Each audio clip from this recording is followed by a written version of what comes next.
Hello, everyone, and welcome back to the second edition of the Trentmore Show. First one went pretty well, I would say. A very good introductory podcast on the channel, whilst we didn't really have a set subject on the first one to talk about. This time we do. And today we are going to be talking about Gen Z, which, of course, is my generation. I am 19 years old. I am a freshman in college. And obviously, it's a subject that I am currently involved in and am going to technically be involved in for the rest of my life. And plenty of things are going to tie in to this subject matter, because everything revolves around social media. Again, we had a little bit of a discussion about it in the first one of these that we did, but Gen Z is pretty much reliant fully on social media, technology. I mean, it's a huge factor. And we see my generation almost being the ones that have to push through all of the advancements that are happening. And I think that in general, in the grand scheme of things, me included and everyone else my age, we are being hit with almost something that we don't really know how to push through. Obviously, we know how to get around it, but we are living in a day and age where all we are doing as people is looking at our phones, being consumed about what we are seeing on any platform, anything. TV, media has been around for a while now, and that's a given. Of course it has, but I think the real big issue is that we can pick up our phone right here. We can pick up our phone and we have access to anything we need. We don't need a TV anymore to watch television. We don't need a radio player, record player to listen to news, podcasts, or music. We don't need any of those things. Everything is on one device. You can work from it, you can call from it, you can be entertained from it. And whilst, yes, it's a fantastic thing, in quotation marks, I would say, to have, it is a complete mind. I would like to keep this podcast PG, but it is a complete mind fuck. You know? Because if you are easily consumed, or if you are someone that is easily consumed by what you see online, it is very difficult to then be yourself, which I have found on numerous occasions. And it's going to take me as a person a very long time to fully understand all of those things.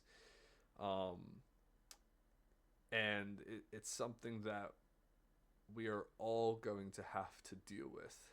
But in terms of how hard it possibly could be mentally for a lot of people, I mean, dating back to COVID, I think COVID really is probably the biggest factor to all of this, because for a lot of us, I'm 19, my 14th, 15th, and 16th birthdays, or just me being that age, and it's the same for anyone that is my age now, we were pretty much inside. I mean, I'm thinking back to 8th grade. Whole second half of 8th grade was cut short. Uh, wasn't I didn't have in-person classes my entirety of my freshman year. And whilst you can take away us per se from everything else, it's almost a ladder effect, right? Me, I didn't have that first experience or first initiation with high school. Anyone who was an incoming freshman to college didn't have that introduction, initiation to college. You could say the same thing for people who are graduating from high school or college, or even graduating from middle school or going into middle school, right? You look at those important times of our lives, and I look back on it now and I'm starting to realize how extremely important those years are, and how bad it is that for me as someone, I didn't experience that. Because I will happily say right now, I think mentally, I think in terms of a lot of things, when you in terms of growing up, I'm behind in. I feel like I don't understand everything yet. And we live in an age where if you don't understand something, you're going to search it up online. But what you don't realize is anything that you search up online, you could be given the correct answer, the answer you want to hear, or the incorrect answer. You never necessarily know what the right answer is. So we're living in a society where we don't know, right? We don't know. And all I want to be able to do is not be affected by this media, right? Not be affected by it, not see it. And I contradict myself because my passion is content. But I have this almost ripple effect in my mind where I'm like, what am I actually doing here? Because I don't want to be consumed by media. There's so many levels to it. There really is. And I think that's something that us as humans growing up, we're going to have to deal with. Because, I mean, you could say the same thing for every single generation that has come before us. They've always had something that they've had to live through. Live through, grow through, understand, right? But this is something that we can't necessarily even relate to. Anything can be done on social media. Dating can be done on social media. Again, TV, music, content, every single thing. Communication. You don't just pick up a phone on the wall and call someone. You don't have that pure reaction anymore. Because if you want to text someone or you want to talk to someone about something, you can just text them in 2 seconds or send them a Snapchat. And I'll probably get on to Snapchat a little bit further into this podcast even more. But just that simple call isn't pure anymore. We don't know how meaningful it really is, I feel like our basis on relationships have massively changed, and us as a generation don't appreciate what is actually right in front of you because you are being consumed and being led misinformation just by seeing a video on social media. You could be having a perfectly fine day, thinking a certain thing, thinking a good thing, whether it's like, oh, I did this in my soccer game today. I made a few really good passes. And then you can see a video on a multitude of platforms. It doesn't matter which one, that could tell you need to do better. or could tell you that you can't just pass like this, you got to pass like that. Whilst you can leave a game thinking you played well, knowing you played well. And that's the thing, you know you played well. But you come out of it, and in past years, you will be like, oh, yeah, I played well. You go home and you move on about your day. You're not staring at your phone. You're not being consumed by all this false dopamine that your phone produces. And you're not going to be conflicted or given an alternate opinion that you just don't need to hear or see. And again, it all ties in they all tie in is what I'm trying to say, right? It can go for basketball, soccer, football, hockey, any sport you play, it's going to be the same thing. And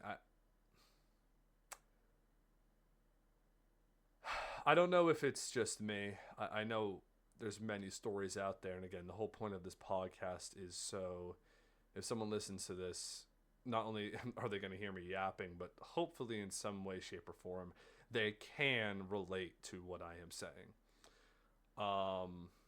And I think in terms of sports, and now I can tie this into other things right after I bring up the sports point, but I think with sports, in terms of me quitting or thinking I actually need to take a break from the game I love, has to do with all those things.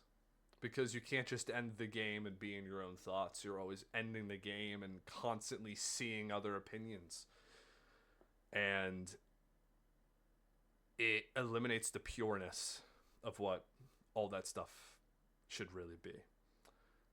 Tying it back into calling your loved one on an old phone, house phone, on the wall, comparing to calling them on your phone, which you can do every 2 seconds.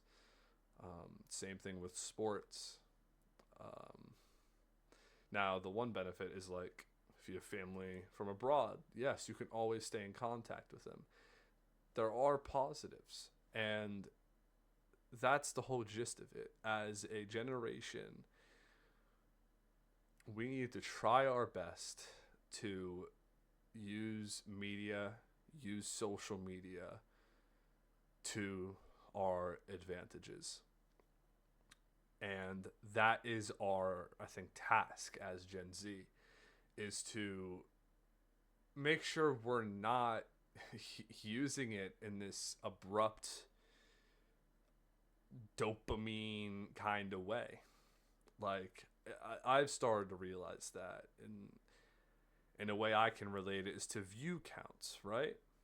I genuinely do not care about views on social media. What I care about is posting stuff that I want to post, or posting things that I'm proud to put out.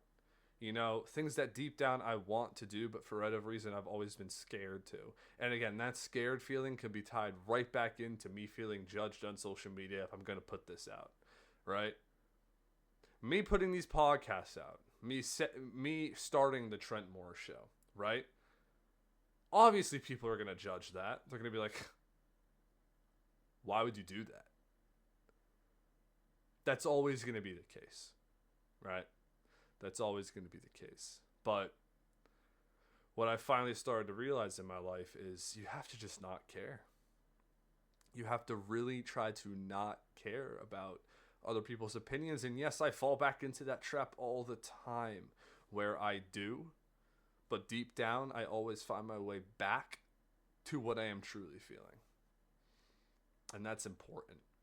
And as people, we need to hold on to that belief with all that we can. Because that belief, that drive, that dedication is what is going to give us the opportunity to make what is a poorly run situation right now into a good situation in the future. Because we are being blessed with media, we are being blessed with social media, but we don't know how to control it yet. We don't know how to see things online and not let it affect us in any way, right? You can see something and brush it off, but you brush it off, it's still going to sit in the back of your head, right? It's still going to sit there, you know? You're going to see something that will make you feel emotional. Make you feel as if what you are feeling isn't the right way to feel. And that's a dangerous place. Because your feelings are there for a reason. You feel a certain way about something for a reason. And time again, we see people, again, me, others, anyone. We see people get their emotions almost, I mean, depending on where you're watching this, you're going to see the hand gesture I'm doing, but it's just in a constant circle, you know? It's a constant circle. And all you want to do deep down is set in on what you do believe. But sometimes you can't just get there. You don't know how to get there. And you just have to keep working on getting there. I mean, it's that simple. You have to try and get there. I'm not there yet, but I know for a fact this podcast is going to help me get there. Now, moving on to a little bit of a different topic, right? I'm going to finish up the COVID discussion, how I brought up COVID and Gen Z. I'm just going to kind of tie that one out a little bit because COVID, whilst it was probably one of the best times of my life, because I'll tell you my day to day, it was sad. I would wake up. I didn't even really have to do my classes because, I mean, the school I went to just basically passed everyone. This is talking about 8th grade, and I was in 8th grade. So all I would do is wake up. The one benefit it was I was a bigger kid when I was younger, so I did work out every day, lost a ton of weight. But other than that, I was sitting in front of my screen playing Fortnite every day. Only form of social contact I had was my friends who I gamed with. Whilst it was a blessing because there were definitely many people who I surrounded myself with when I was around that time of my life that I shouldn't have been surrounding myself with. Whilst that occurred, the big negative was I lost all form of social interaction. And it took me probably until my junior year of high school to pretty much regain all of that. And me saying that, people are in the exact same boat I was in. Maybe not to the extent, but basically what I'm saying is everything got pushed back. You know, it's like you could basically kind of compare it to you having a huge final exam, right, for a subject. And that final exam is being pushed back 4 years. So you're going to be spending 4 years trying to learn the same thing, which, I mean, isn't good. I mean, it's just completely, it's just not good. And whilst we couldn't really do anything, because, I mean, COVID, what a serious issue it was, whilst we couldn't do anything, it just completely warped our generation. I think if we didn't have COVID, if COVID didn't occur, just somehow pointing that out there, if COVID did not occur, I think we'd be right on track as a generation. Maybe a lot of these issues would still be in factor. Of course they would, because social media is a dangerous place. But, 100% it would be different. It would be a little bit better. But, again, that's just another thing that, as Gen Z, is something that has tested us, and we just have to learn how to push through it and not give in to all the negative sides and try to find all of the positive sides. Now, I'm going to bring up one of my biggest issues with social media right now, and I haven't liked it since I was younger. Um, and again, it ties into something that Gen Z heavily relies on, and that is Snapchat. I use that app every day.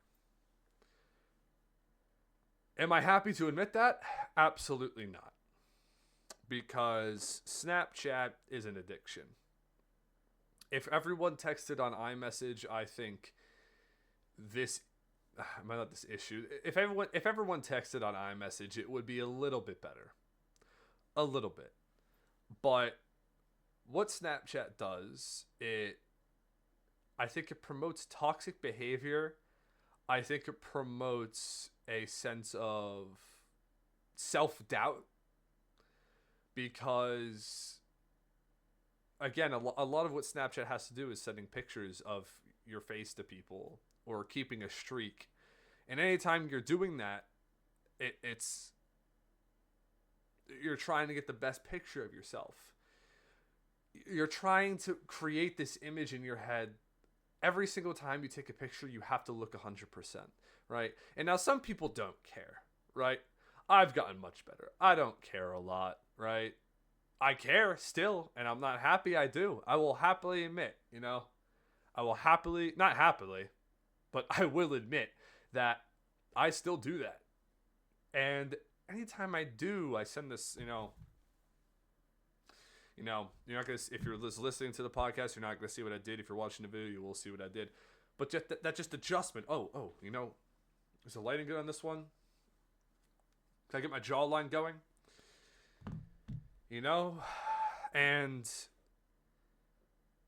the reason I thought about doing this podcast today is because I did it today. I'm happy to admit that, but again, it's something I will eventually grow out of and completely just not care about it. But again, that's a form of self-doubt that I have. And it's definitely a form of self-doubt other people have. Because deep down, you just need to understand that you're perfect the way you are.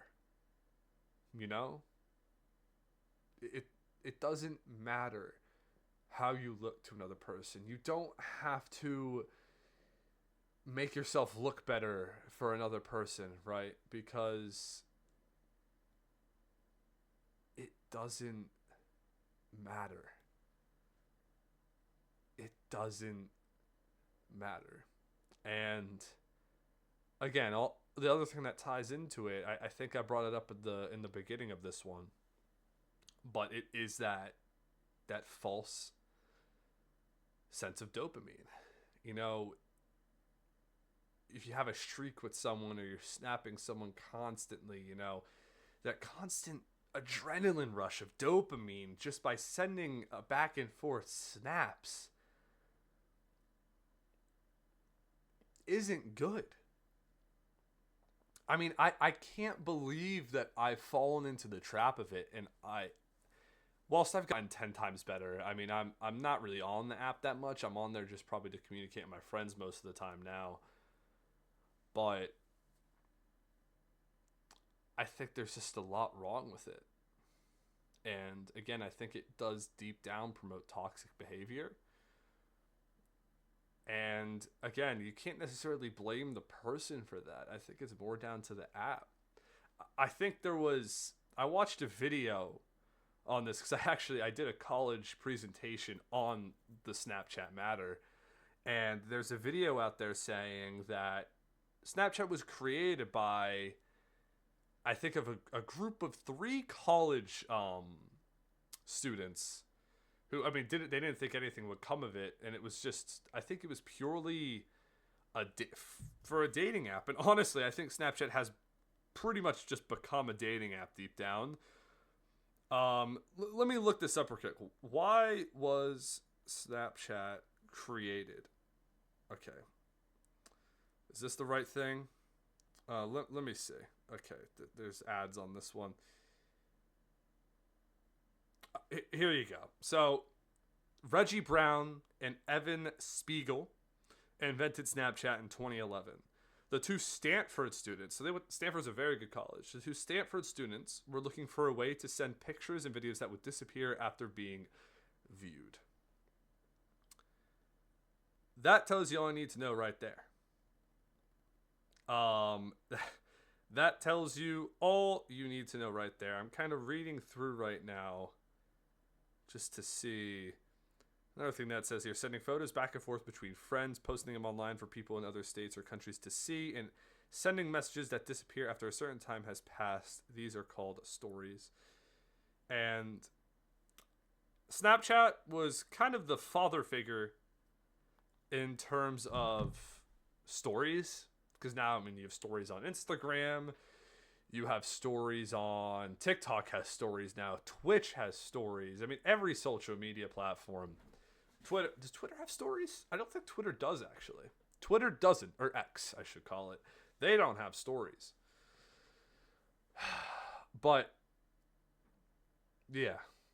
I can get into all the social media platforms. I mean, the issue with scrolling. Again, a false sense of dopamine that actually ruins your mind deep down and gives you headaches. Scrolling on TikTok, Instagram Reels. I mean, even Snapchat has that now. They have that section where you can scroll and watch videos. Every platform has it. But I think out of every one of them, I think Snapchat is probably the worst in terms of the main apps I think everyone has. I feel like those main apps, Snapchat, TikTok, Instagram, X. Am I missing one?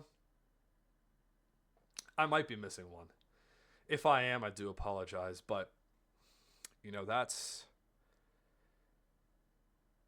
that's my opinions on Gen Z and the grand scheme of that, tying COVID into it, tying all of it into it. I think the last thing I'll kind of end on here is that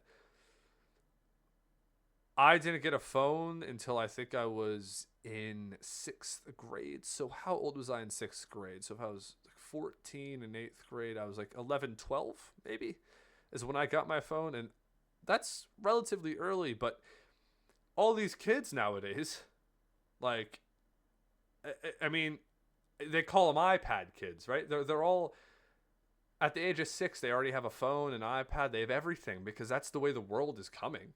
That's the way the world is becoming. And it's really devastating because it's just, instead of going home, like at least when I was younger, I would wake up and I would watch a TV show. I would get home, I would have soccer practice, and I would kind of stay out more and more. I didn't have anything to go home to. I wasn't allowed to play any video games during the week when I was younger. All that kind of stuff. But there's not much restriction anymore. These kids go to school, they have a phone, they're on their phone. They come home, they're on their phone. They don't go outside, they're on their iPad. They might have sports practices, but after the sports practices, they come home again and go on their phones or iPads. It was becoming a thing when I was a child. It's become a thing. It's not becoming. It has become a thing now. And again, tying it all back to the topic of this, we have to just somehow find a way to balance it all out. And the way I'm thinking of balancing it all out is, at least the content I'm trying to post is going to be, it's not going to be bad content, right? It's going to be real content like these podcasts are. Again, I'm doing a full podcast around Norwich City Football Club, my ride or die, with my two buds from Norwich. That kind of thing. Again, content that is okay to put out there. You're passionate about it. And still occasionally doing FIFA videos once a week, I like the game. If I'm going to be playing the game, I might as well just not sit here and not do anything. If I'm playing the game, I might as well just record some content out of it and post it. There's all those things you got to think about. But yeah, the TheTrentMorShow. I think we are hitting 30 minutes today, and unlike the first one, we stuck to one subject matter the entire.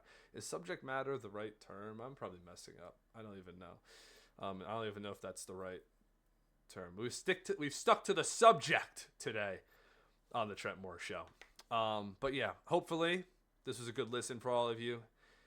Another successful yap session done and dusted.